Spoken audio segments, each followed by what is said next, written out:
Once again, welcome back to my new video, the map kinase pathway. As I have discussed general features and general ways by which the receptor tyrosine kinase operates, this is just extended form of the earlier video or the previous video. Now let's take a closer look.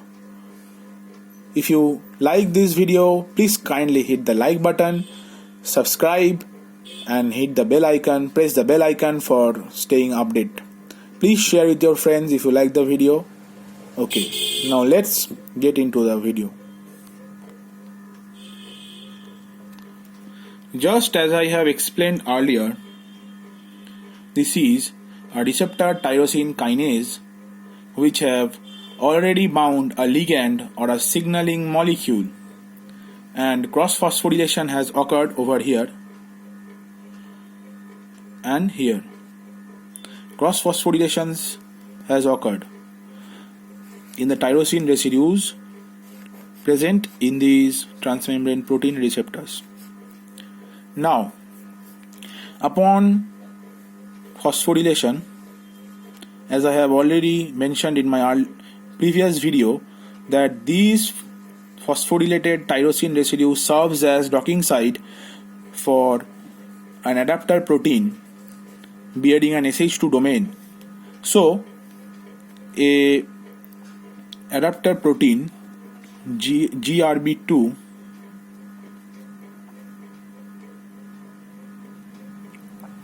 which has got both SH3 and SH2 domains. I will deal with SH3 domain later. Let's take a closer look into what happens over here. GRB2, an adapter protein which has got SH2 domain, binds with the phosphate group, or rather I should say phosphorylated tyrosine residues present in this RTK. On the other hand, the GRB2 adapter protein has got SH3 domains as well, via which it binds RAS-JEF, okay, or sometimes known as SOS or son of sevenless. Okay, first let me explain you guys what's the deal with this JEF. Please take a look over here. The full form of JEF, as I have written down, is guanine nucleotide exchange factor, and one more protein is there called GAP or GTPase activating protein. So what might be the function of JEF and GAP? From the name suggests, as the name suggests, guanine nucleotide exchange factor. Okay. As the GRB2 binds with SH3 domain, it gets indirectly activated, the RAS-JEF. As the name suggests, guanine nucleotide exchange factor. A common example, or rather the one and only known common example of guanine nucleotide is GDP or rather GTP. GTP or GMP. Okay. So, from the name you can see, guanine nucleotide exchange factors. It exchanges this guanine nucleotide of RAS, another membrane protein, RAS, which has a bound GDP molecule to it, which is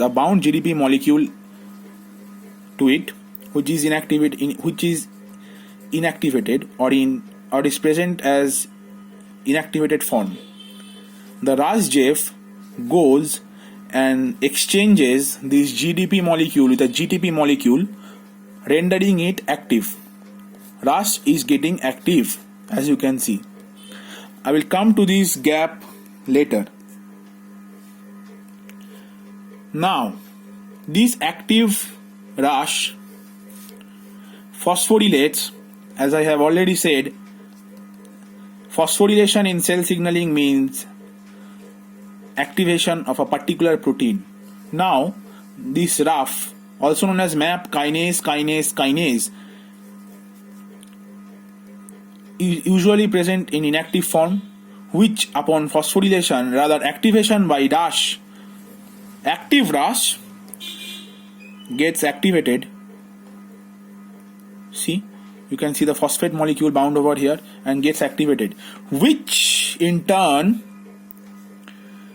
activates via phosphorylating another protein called MEK, usually known as MAP kinase, which is in its inactivated form. Upon phosphorylation by RAF, it gets activated.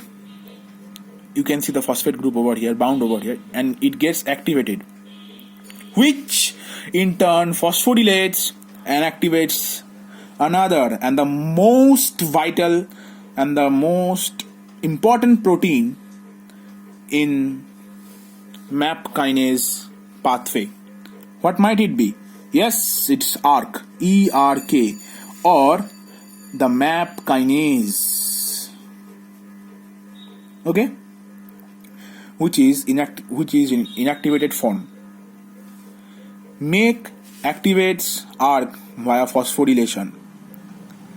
Now let's come and see what is the function of this ERK. ERK enters inside the nucleus via nuclear pore and phosphorylates several transcription factors, which leads to transcription of required mRNA and synthesis of desired proteins from it. Now, certain small informations I will provide for you, which will be quite helpful. Now, a general question should strike your mind.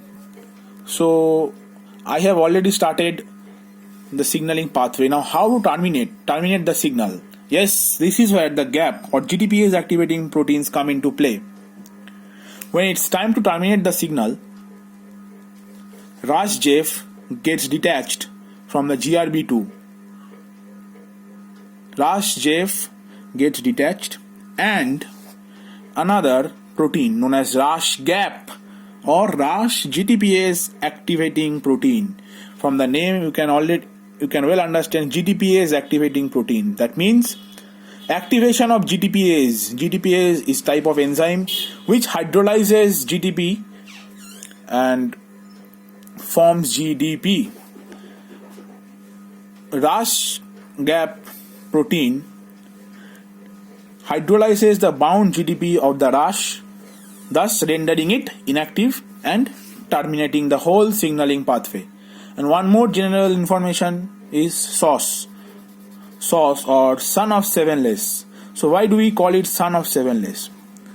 Okay, in Drosophila melanogaster, or rather fruit fly, there's a gene called sevenless gene which transcribes a protein whose amino acid sequence is same as that of RAS.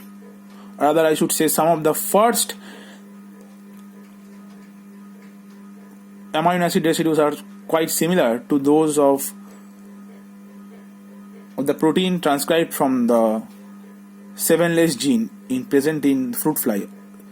That's why we call it son of sevenless, derivative of sevenless gene. Okay, that's it from receptor tyrosine kinase. This is MAP kinase activity. Thank you. Hope you enjoyed the video. Please like, share and subscribe. Bye bye.